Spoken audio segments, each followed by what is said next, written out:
నందిని ఇంట్లో ఉన్న వైష్ణవిని అయితే వెన్నెల అనుకొని వెన్నెలని ఒక చైర్కి తాళ్ళేసి తన చేతుల్లో కట్టేసి ఆస్తి పత్రాల పైన సంతకాలు పెట్టమని బ్లాక్మెయిల్ చేస్తూ ఉంటారు. దాంతో అక్కడ ఉన్న వెన్నెల అయితే నేనేం సంతకాలు పెట్టను అని చెప్పి అంటుంది.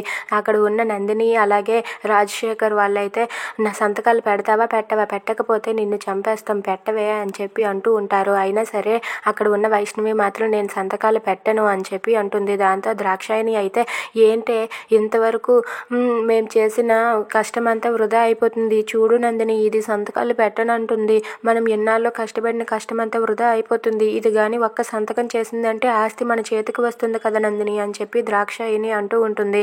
దాంతో నందిని అయితే ఏంటి వెన్నెల, పడవల నదిలో మునిగిపోతున్న పడవ మీద నువ్వు ఉన్నావు, నువ్వు ఎంత ప్రయత్నించినా సరే నువ్వు దాన్ని ఒడ్డుకు చేర్చలేవు, ఆ పడవతో పాటు నువ్వు కూడా మునిగిపోతావు, ఇక నిన్ను కాపాడడానికి వచ్చేవారు ఎవరూ లేరు, మర్యాదగా దాని మీద సంతకం చెయ్యు అని చెప్పి నందిని అంటుంది. దాంతో అక్కడ ఉన్న వైష్ణవి మాత్రం నేను సంతకం చేయను నందిని, నేను మీలాంటి దుర్మార్గులకి ఈ ఆస్తిని అస్సలు రాసి ఇవ్వను, అసలు నేను సంతకం పెట్టడానికి ఒప్పుకోను అని చెప్పి అంటుంది. అది విని నందిని అయితే షాక్ అయ్యి అలా చూస్తూ ఉండిపోతుంది. If you like this video please subscribe.